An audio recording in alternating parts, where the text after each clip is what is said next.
Right, Robbo. First, I'd like to say that it's a great pleasure to be here today, helping you out with the video. It's nice to be involved. We've just been through the first part, and I'd like to ask you about some of the techniques and the sounds that you were using for that blues. One of the things that I noticed that we were using the tone controls quite a lot. I'd like you to maybe, tell everybody, how you use them and what sort of sounds that you get through using them. Well, I actually don't use the tone controls. Okay, fine. I use the volume controls, okay. But actually, the tones are full up on both pickups. Right. Because they tend to, on this particular guitar, they tend to cut out the resonance. Right. So, I find that if you back the actual pickup off, there's about, say, 5 points of volume on the pickup for certain different sounds, and they will change your sound from bass, treble to mid, whatever you need. Could you maybe give us just play a couple of things and show us? Oh yeah, if you're at 10.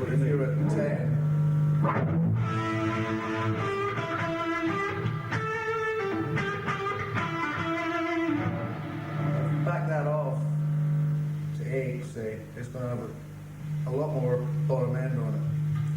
Or it usually does. Whether it does this particular time, I don't know, chaps. Have a listen. It's taking a bit of edge off the top, see? Back that back down to 6.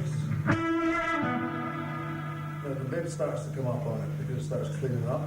Back it down to 3, 4. Cleaner, and the bottom end comes back again. If you take it down to about 2, you can get the clean. There's a bit of edge on it. You get the treble back again. Further down, and you're completely clean. You should have everything from the pickup then. That's the treble pickup. So the bass pickup again gives you another 5 ranges and stuff. Yeah. Do you find that using the volume control in that way that you don't need the front pickup so much? Because it sounds to me like you actually get some front pickup type of sounds just by doing what you're doing there. Well, generally you do, but there's certain things, certain songs from certain albums or whatever you do overdubs that perhaps you would go to the bass pickup, but usually only for a very clean thing. Right. And laterally, I've actually been using the treble backed off further for the clean sounds I would normally use on the bass. It all depends. It depends on the sound check as well. If you're playing live, it's different from stage to stage, and you just swap around the pickups. But you're right. Yeah, you don't tend to have to use the bass pickup so much, but it's a nice change of sound if you use the bass just full out and use the treble for all the other sounds. Also about the bending technique that you use for bending strings. I noticed that when you're playing the blues, you get a really nice kind of intense sound when you're bending the strings. I mean, is it something that you're aware of, or have you got? I don't think it's actually something you particularly want to be aware of, really. Right. Because there's several different ways of bending it. Yeah. Could you maybe go through a couple of things and? I think I'd already told you. Well, that's pretty fast for a brass or something. But you can bend it. You can just bend it straight if you like. That gives you the option to go up. You can't really go up on that.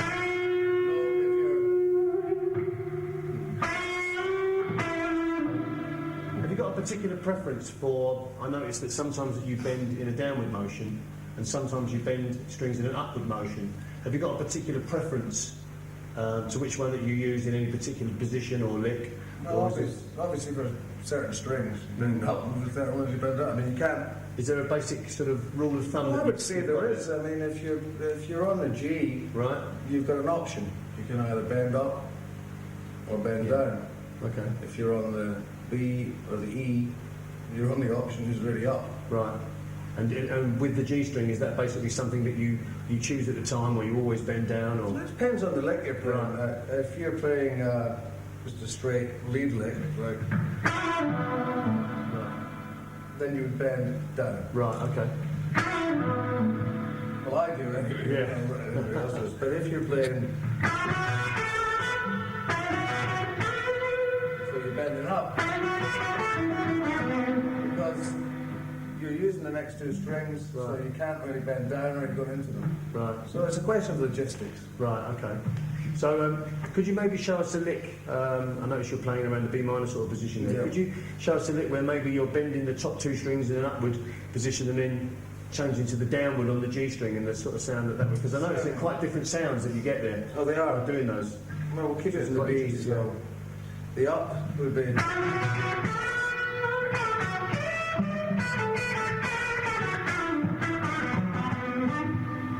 At the end of that, the G was bent down. Right, okay. So you slip your bend.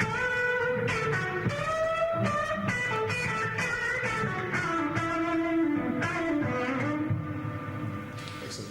I noticed that you're using some of your other fingers to support the bend as well. Is that something that you've picked up from somewhere, or just something that's developed naturally in your playing? Because obviously developed naturally, plus there's a small cut in my hand, which doesn't help matters any. I don't have particularly strong hands. Right. So, and I've got very small fingers, so it's easier just to back up. Right. And I use heavy gauge strings and I use as well. So is it just basically if you're using the third finger, you use the second finger along with it, and sometimes the first as well? Yeah. Okay. Good. I'd like to talk for a second about vibrato. Yeah. You've got a nice, bluesy sounding vibrato, just a nice sounding vibrato anyway. Could you possibly show us a little bit about that, or if there's one particular type you use or more? Or... No, there's several. I mean, it depends on exactly what you're playing, how fast you're playing. In this instance, we're talking blues. But then again, I play all my leaders based basically on blues, as most rock music is anyway. True. But within that, there's several different ways of doing it. A lot of it depends on the tempo of the song. Okay. Even down to the key of the song sometimes. Oh, really? Okay. Well, it does for me. But it's basically it's a preference thing. I mean, that's what the blues is about. It's about how you feel it. So where you would put a vibrato in is entirely down to what you're hearing and what you want to put across. Could you maybe show us a couple of different vibrato ideas? Just so we can see your technique, basically. Well, basically, if you're playing a...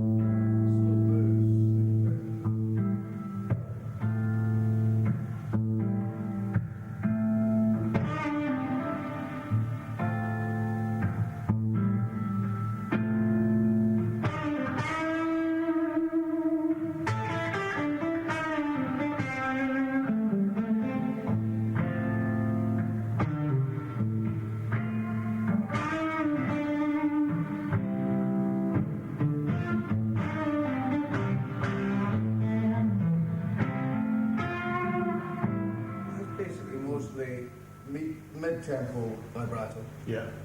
But that's because it's a slow song. Okay. But that doesn't mean to say you have to do that every time. You can, depending on the urgency of the note you're hitting and where you're hitting it, where the gap is. Okay. So again, that's got a lot to do with the blues. You go for the gaps, and you want to leave gaps. Okay. You can leave gaps very easily by using fast vibrato, like. Because I noticed that when you play, you cut the note off real quick and then let the effect, take a little bit of a come through, which sounds really nice. Yeah. So so how about I just noticed you were playing a little minor 12 bar there. Yeah. So how about if we go around that, just 2 or 3 times and play some stuff and see what happens, yeah? If you're up for it, man. Hey.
Okay, I'd like to move on and talk a little bit about one of the things I noticed that you used in the first part of the video was you tend to mix between the major and minor sounds of the blues quite a lot. I think I noticed a couple of times that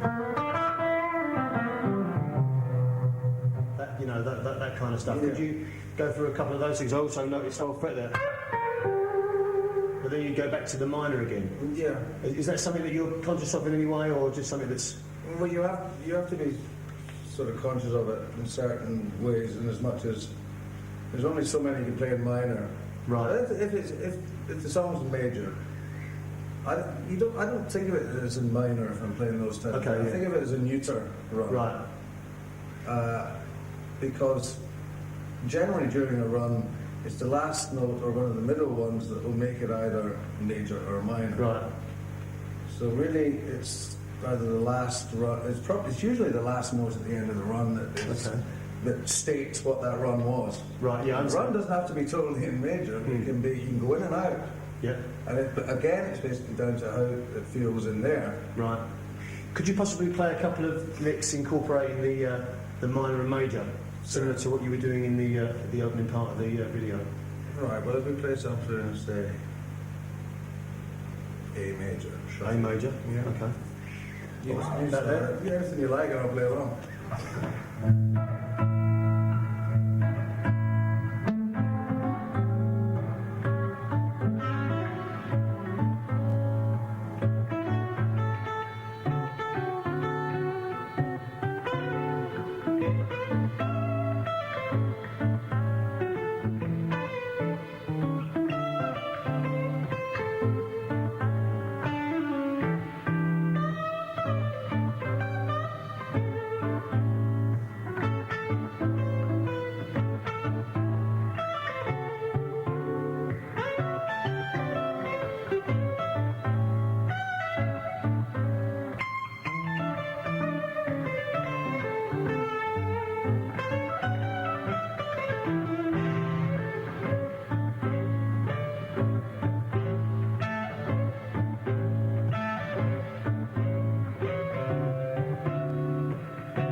That was really nice. So I noticed that we were going from the C there to the C sharp, and also noticed that we were using the F sharp quite a lot. Well,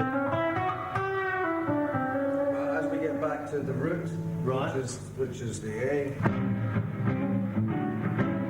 so you're going from major to minor, and it always comes back to. Right. So you state what key is in by the last note you hit. Right. So if you play a lick, say, towards the end of the solo in minor. Right. Here.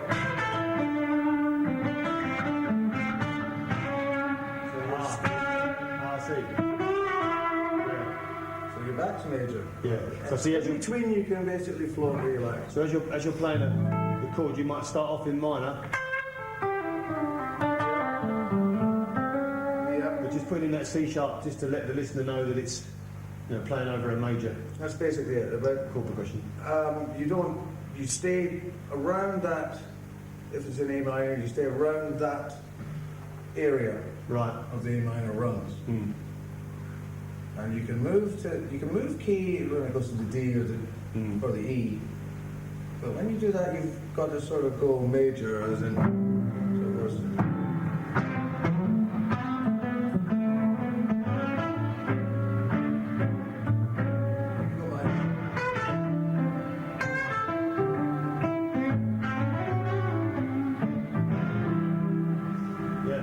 So basically what you're saying is when you play, if we're talking in the key of A here, when you're playing over the E7 chord and the D7 chord, you tend to keep that minor.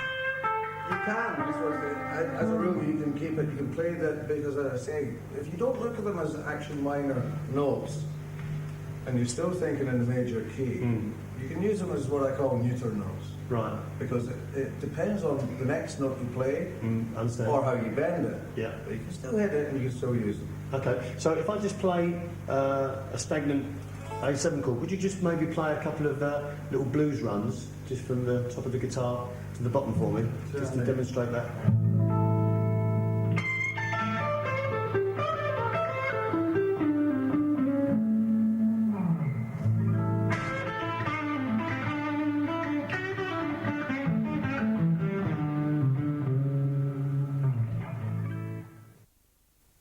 Okay, I'd just like to talk about the guitar for a second. I understand there's a bit of history in this particular guitar. Oh my God, yes. Probably too much to talk about in this video completely, but if you could maybe give us a brief insight into the guitar. Well, basically it was given to me when I joined Tin Lizzy. Right. I think the year, I'm not actually quite sure of the year, to be honest. It did have the small humbuckers on it. Right. And I used that for quite some time as it stood. But we were on tour in America, and the neck went and it needed a refretting. So I then had to go and find another guitar because we were on tour. Yeah. I didn't have a spare at the time. So I bought a black Les Paul Custom. Right. This was put into Valdez in Los Angeles. Right. I went off down to Texas. I got the Les Paul Custom and about 3 or 4 other guitars from a vintage shop. And when I asked the guy for a discount, he gave me these pickups. Oh, right. Which are 59 PEFs. So the minute I got them, and I got the guitar back, I gave the pickups to the roadie and said, put them on. Right. We were in a hotel, and he got the toolkit out, and The soldering iron. he's even got the wrong screws on it, and the things are bent, and the wood's all cut. But the sound is deadly. Yeah, So great. basically, I used the black one for quite a while, but I've been back with this one since the end of Wild Horses. So was there any particular songs that that particular guitar that was used on that you could? Well, it was used in all the early Lizzy stuff. Right. Okay. Because I know a lot Not of with these people. particular pickups, but the original ones. And it was used, I think I used it on, the neck broke off on Johnny the Fox, that's right. And I think it had these pickups on it then. Right. So it was used on Johnny the Fox album. Yeah. And was it as early as the Fighting album? No. Oh, the guitar Pickups. So basically the pickups came came on Johnny the Fox. Yeah, and the American tour just before Right. Johnny the Fox. Because a lot of people obviously think that the black guitar, the Les Paul, that you were custom, was it that you were talking about just now? Yeah. Obviously that's featured on one of the videos, the Live and Dangerous video, playing Still in Love with You. But basically the only reason that you were using that guitar was because that one was being repaired at the time. Well, yeah, and we were on the road for quite a long period of time, and so having got used to the black one, I was kind of reticent to swap to this one. I didn't have time to work on it basically. It had just been refretted and new pickups. It's quite a handful, and we didn't really have the time. So at soundcheck, so I just carried on with the black one. Right. But I've realised since that really hasn't got a patch on this one. No.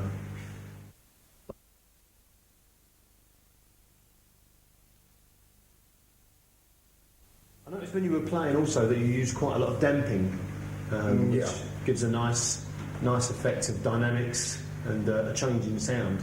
I was wondering if you could possibly just demonstrate a few of the damping technique that you use, so we can see that. Certainly. I guess you should really always keep you can see on the guitar here, it's worn away from basically my hand sitting on the bridge. Yeah. And if you use that part of your hand, you can move it back and forward, and you can control the damp. Right. Okay. You've really got to rest on it. Yeah. You can't. If you're playing like this, you're not going to get anywhere. You've got to become part of the thing and sit into it. There's several different ways of dampening. You can also dampen with your thumb as you play. Oh, right. Play like the ZZ Top sort of thing.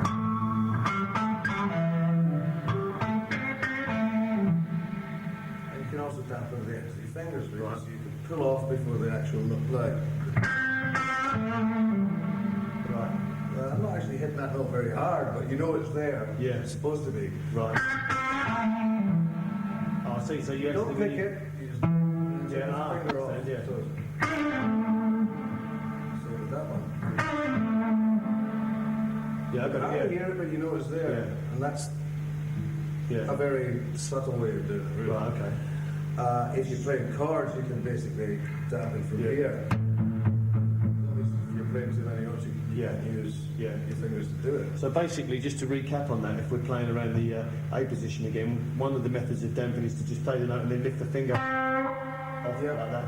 And then when we come into the E, hammering on there. You can even take that off, and I dampen a lot of the notes I dampen won't be the end one. Okay. But the one you can just hit that one after it. If you're going to give that hint of a note, you play the last note very hard. Oh, so let's just go back to the G there. Yeah. I understand. So you don't actually hit it again, it's hinting at things. Yeah. And that's what gives you the space in playing blues. Yeah.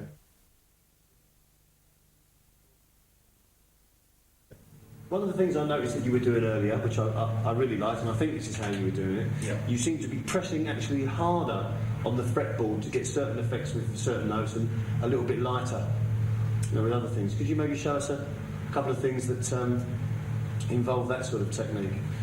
Yep.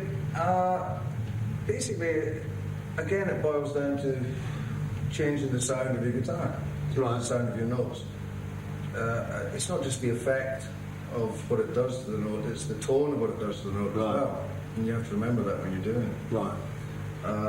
There's several different ways of doing it, depending on which string you're hitting. Yeah. Could you just show 6 of them? Yeah, 6, hold 6. No, if you're well up high on something that's really driving, then you press down hard. If you don't press it down hard, you get a different sound. Doesn't matter what you do with that, really. It's more pronounced when you're further down here. Play something soft,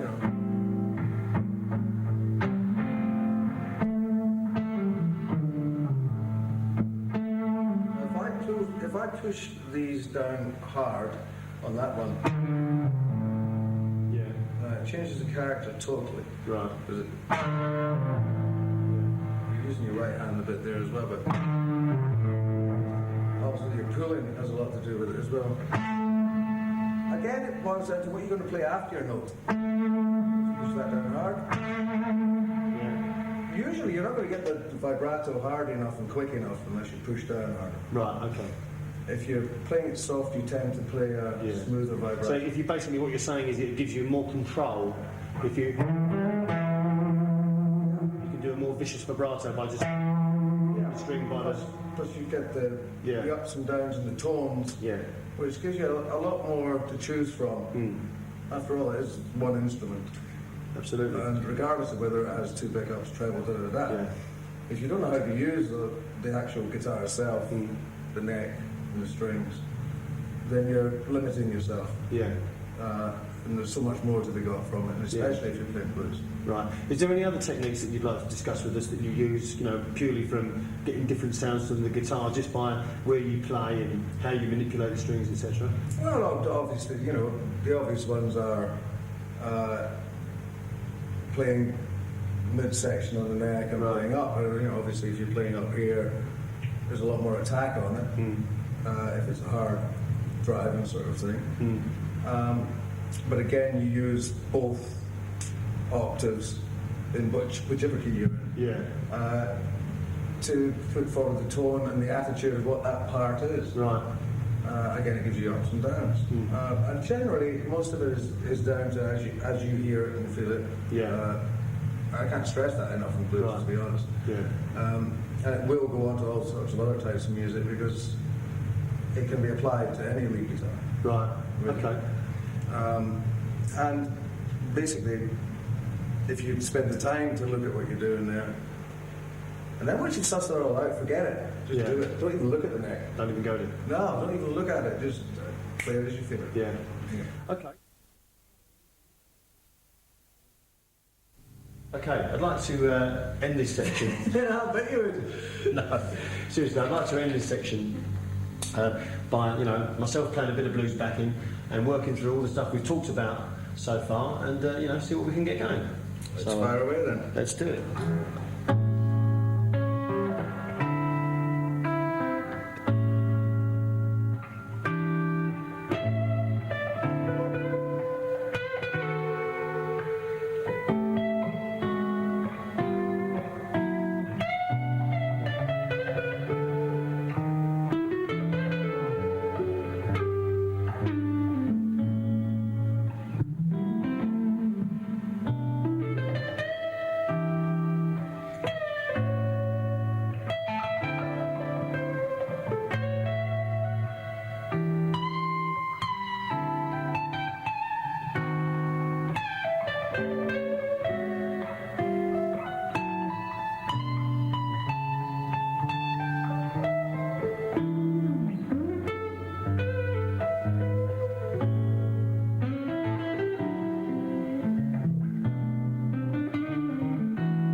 Okay, Robbo, we just... Sorry, just getting rid of the dandruff. How did mine manage to get over there? I haven't got the slightest idea. Anyway, Well, there's range anyway. yeah, it must have fallen off my ball spot. Anyway, we've just listened to the classic solo, Don't Believe a Word. And one thing I'd like to point out is, as far as the wah-wah pedal is concerned, I know it was made very popular in the late 80s and the early 90s by people such as Steve Vai and Joe Satriani, and obviously in the late 60s and early 70s, Jimi Hendrix made it quite popular. And I like to think of yourself as being one of the people that actually made it, you know, popular within that, you know, that era. Because when you were using it, there wasn't really a great deal of people using the wah-wah pedal to great effect. And I think that some of the stuff that you did with Thin Lizzy really brought that to the forefront, you know. Yeah, well, I think the wah-wah is a kind of weird thing. It's gone through several stages. Even as far as like the Barry White, you know, Streets of San Francisco, and all that sort of stuff. And it's gone out of fashion in several stages. Yeah. And I guess it takes somebody to come back and treat the pedal as an instrument, as part of your instrument, rather than just put your foot on it and go whack, whack, whack. That doesn't work. No. You have to adjust your tone to the note you're playing and the guitar you're using. And if you can do that, it again goes back to what we were saying about hammering, muting, range that you play in. That then gives you another range to play in. Like Santana used to use it half cocked. You just leave that tone. Right. I didn't tend to do that, but I was probably one of the only people playing it at that time, to the extent that I did. And it probably brought it back a little bit there, and you're right, it has come back now. Again, yeah. And people are starting to use it. I don't think they're using it quite right at the moment, but right, okay. That's a personal opinion. Well, you use it very well, and I mean, we're using a Vox wah-wah at the moment, but we are, yes. I believe. we'll both By the way, it's severely altered by your man here with a Stanley knife. Yes, and I believe we'll both be getting a free one in the post. Well, hopefully that won't be from Jimi Hendrix, which is what you told me. No, because he actually did urinate on that pedal, but did he? It's actually dried up now. I thought it sounded like piss, actually. Yeah. Oops. But anyway, and by the way, if anyone who want to know what that is in Scotland they actually say I was pissing by the pub, so it's actually best place to have a pee, to be perfectly honest with you. But anyway, moving along extremely quickly.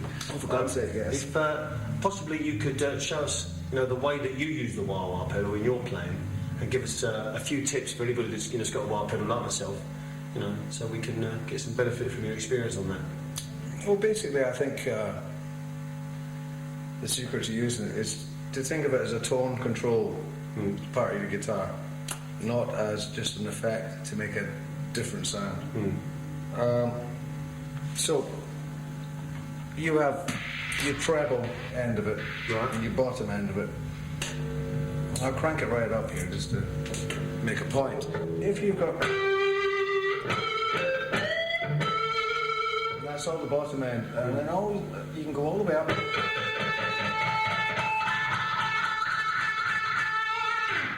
Now that's me playing a top A, right, which is one of the harder notes on the neck, but it's one of the best notes for actually getting the tone.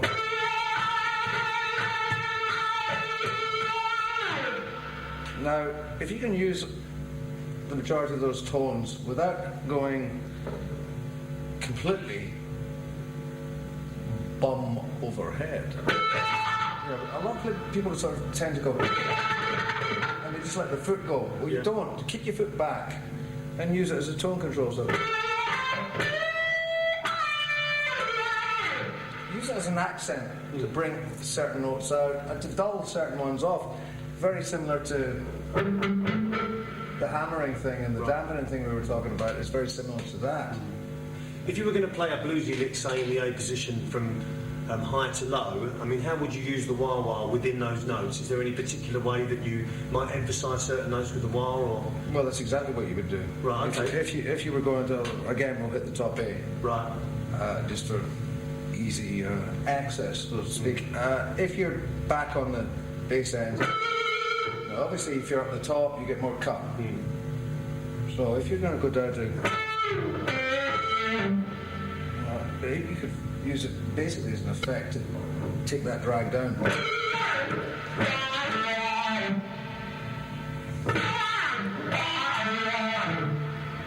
A lot of it's very percussive, and it's an instrument in its own right. It should be used as such. Yeah.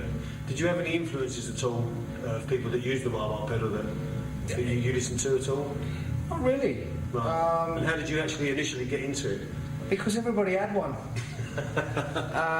But I mean, the Hendrix side of it, Hendrix was great with it, but I didn't listen to a lot. I'd listen to more of Hendrix's blues, playing straight blues, rather than the weird stuff. I got into the weird stuff later, Electric Ladyland and all that. Yeah. But basically, you use it as an appendage to your guitar. Right, okay. But it's an effect, but it's an effect you can control as you play. Yeah. It's not something that has to be predetermined as to what setting it is or anything. It is there at the end of your leg. Yeah. So you should use it as part of the whole.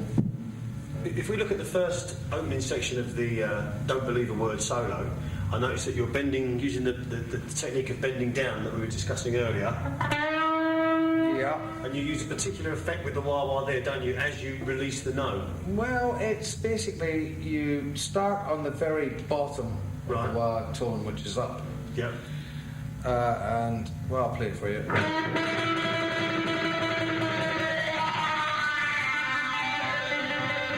So basically you're starting and you pick it very fast. Yeah. And as you come down on that note from the bend, you release the wah-wah down to treble. Yeah. Like...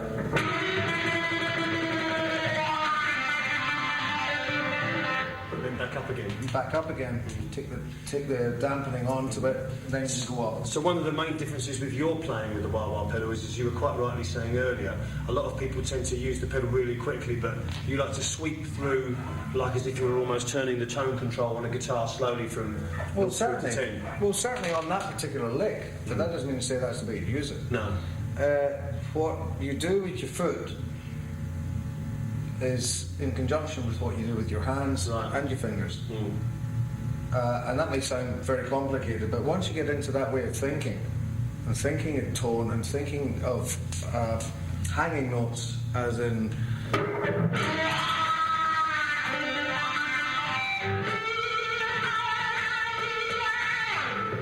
That's just one note you're hitting at the top there, but you're getting nice God knows how many tones out of it. Yeah.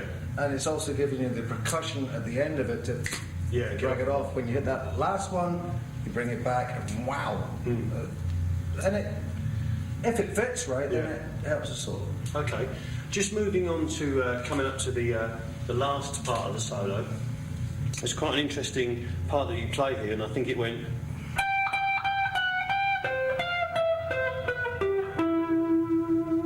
Now, it's quite interesting there because I didn't play the last note. Forgot the last note? Yeah. Play the last note.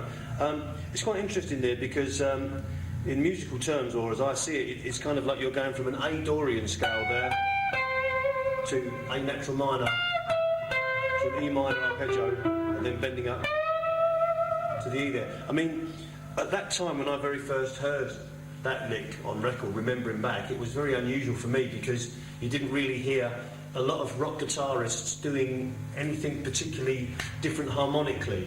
You know, they wouldn't necessarily go from swap 2 different modes, a Dorian to a natural minor, over one chord. It was very much, the pentatonic thing and around that. And was there any particular reason that you got into doing those type of things, which were kind of weird enough to be slightly different to what the ear would normally hear, but also not out there enough to not sound correct?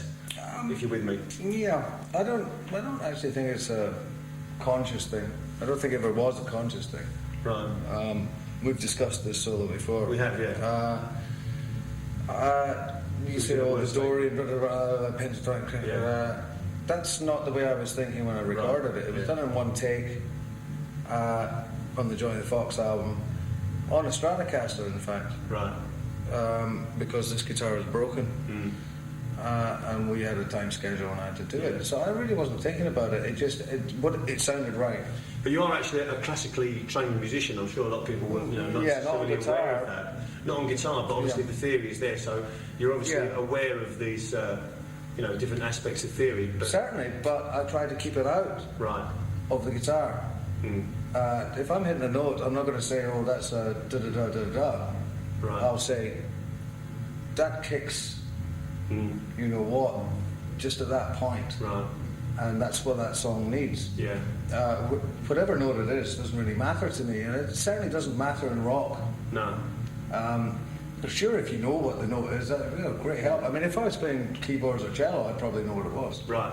But I completely ignore it as far as guitar is concerned. To me, as a total field. Did it raise an eyebrow at the time of doing it, or? It certainly did with Phil, didn't it? Yeah. He's got some big eyebrows. Well, yes. He thought it was a bit weird. Yeah. In fact, he thought my playing on that album was a bit weird. Right. Okay.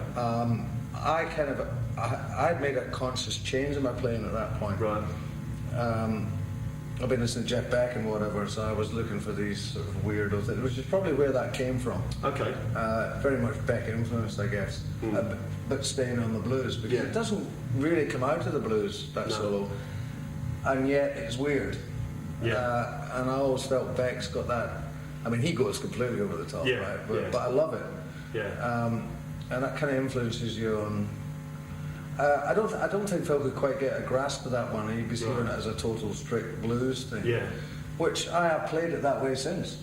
Yeah. And as we'll find out later, I don't.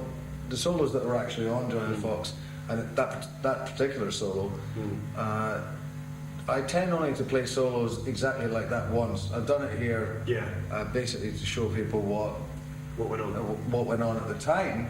But I would like to stress that whatever solo, you know, if you're listening to people's albums or whatever, it's very handy to work them out. And most people who are starting really do enjoy doing that, and it makes them go on to other things. But I would stress that play your own way.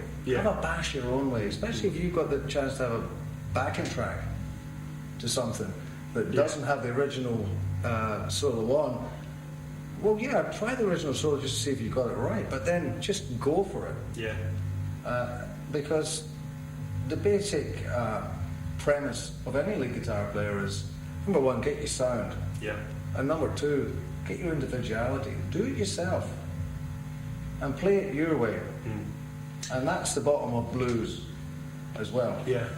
I noticed at the end of the solo there was a run that you did in the A minor position up at the octave. Could you possibly... At the beginning? Or right at the end it was a kind of a type of run. Yeah, well that's, it's just a basic blues run basically.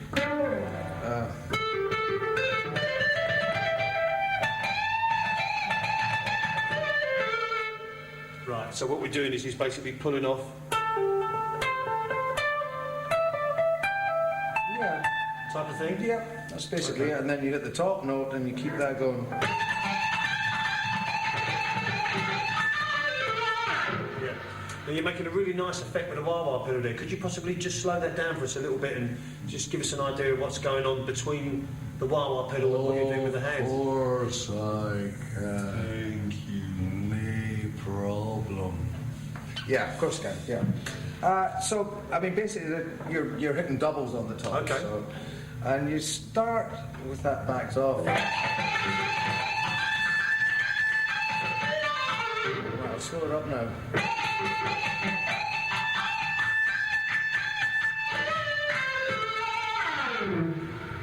So you're using the wow on your runs down. So you use the end of your note with the wah-wah. So the note isn't just a... it's a bit boring, isn't it, really? So it's got a bit more oomph. So you put the pedal down as you play the note, and as you slide off, you bring it back up again? Yeah. No, that's a really great effect. Okay, thanks. No problem.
Okay, if you'd just like to tell us a little bit about how you came up with the Still in Love with You solo, a bit of the history behind the solo, because it's a very famous solo. Yeah, it was originally done as a three-piece with Gary Moore, when Gary joined in between Eric leaving and myself and Scott joining. Right. Can you say that 10 times fast? It was really done. No, There's quite an interesting story as far as this goes, because it's got a lot to do with Lizzie getting signed with me and Scott in the band to Phonogram, because there was a bit of line went on. I was telling you earlier, I went down to Pebble Beach, and they had a lot of demos all ready to go. One of them being Still in Love with You, with Gary on it. And cut a long story short, basically, we did a few overdubs on some of the tracks, and this track, I really didn't feel that there was an awful lot I could do at that stage. I was only 17, to top what Gary already had on the track. Although Frankie Miller, who was there doing the backing vocals at the time, kept going, "Rob will do the guitar." I said, "No, okay." I do it now, but at that time, a bit too young. When Gary was a wee bit too far in front of me, and I didn't want to do it. So the solo basically went on the Nightlife album as Gary had played it. Right. But that's not what the record company were told. Ah. Because the band were looking for a deal. Of course, yeah. So, and this is in one of the books, I think Chris O'Donnell actually admitted to this one. They actually took the tapes, the demo tapes, to Phonogram and said, "Well, we've got this 17-year-old guitar player, listen to this," and put Still in Love with You on, and in fact it was Gary playing it and not me. Having said all that, I don't feel too badly about it, because it sort of became my song. Yeah. In a lot of ways. I think the live version is the one that most people know. Yeah. And if you were to ask a Lizzie fan about the Still in Love with You solo, they would probably refer to the one on Live and Dangerous as being the sort of the one that most people identify. Oh yeah, certainly. But you see, when we released Nightlife, we'd signed to a new label. Yeah. And it was a new band basically, because it was two guitar players and Phil and Downey, and so it was basically a new start. In actual fact, Phil didn't want to call it Thin Lizzy anymore. Really? No. That was down to the management saying, "No, well, you've made a name as what we've got to go ahead with that name." Right. Do you know what else they were considering calling it? Yes, they were going to actually call it Farquhar and the Duvets. That's I can see how they really arrived at that. They weren't. No, no, there was no other name up at the time. But we do know that Phil didn't want to call it Thin Lizzy anymore. Right. Now, there was a certain amount of sense in that, in as much as it was a brand new band, and the sound was totally different with two guitar players. So we took that on. Now, the Nightlife album was the first album with phonograms, and it was a kind of strange album. There was quite a lot of different musical influences in there, and we hadn't really found our way at that point, which is why there was a couple of songs in there that were kept like the demos and not changed to the band sound. And they would, they get pianos and all this going on, which is fair enough later on in a band's career. But when you're trying to build a guitar band, maybe we didn't have enough material, and we weren't together long enough at the time. The album was done in 9 months, and just put out basically. After that, fighting started to gel the whole thing, and then of course Jailbreak, and that was it really. But then the band had its own identity then. On Nightlife it didn't, and so because we released the version of Still in Love from Nightlife, very few people would have heard that. Very few of the Lizzie fans that are the big Lizzie fans from the Jailbreak era onwards probably didn't even hear Nightlife. Right. Yeah, no, I mean, because you're building the band, so, only so many people buy the first album, and so many people. So by the time we hit, the end of Fighting, it was starting to happen. But the song was such a classic guitar love song. And I've tried writing songs like this ever since. Can't do it. No. Now that song has never been out of our set since the very first day we hit the stage till I think the day Lizzie finished. Because there was no way, and I said this, Phil wanted to throw it out at one point. And I said, we can't. We just can't do it because we're going to go out. And it's not a hit single or anything, you see. Usually you have arguments with people about, oh, we don't want to play this anymore, you know, because you've had enough of it. It's been played on the radio and it's a hit single or whatever, and you don't want to do it anymore. This was a bit special, and you knew it was, simply because people that would come to the gigs, not knowing too much of the Lizzie stuff, would go away thinking of that song. And it was very much a live thing, so it developed into a song that I developed myself for my playing, and that the band developed as a live track. I think also it's a bit like the kind of Led Zeppelin, you know, there's...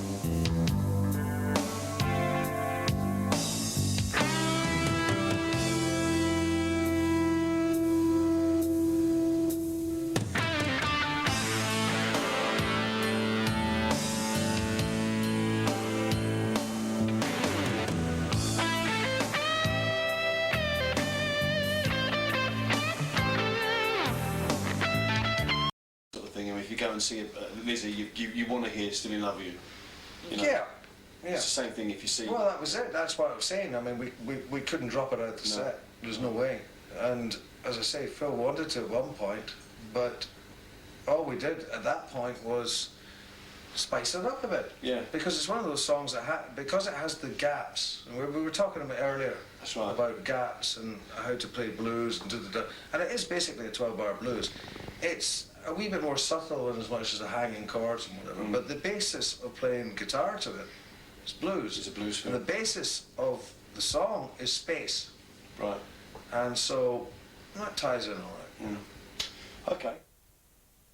All right. Okay, we're going to play it with a bit of blues. Bit of nonsense. We're going to be starting, so we'll see you soon. And it was a very great pleasure today. Enjoyed myself. Been a fan for a long time. It's great to come and do it. And we'll be up the plough later on. Absolutely. We've had a blast. So. Well, we don't want to we'll be up the Prince later on. Don't want to give the plough a wee plug. Okay. Because he's a big-nosed twat. Yeah. Put an 18 sticker on that. There you go. Don't even go there. See you there. Right.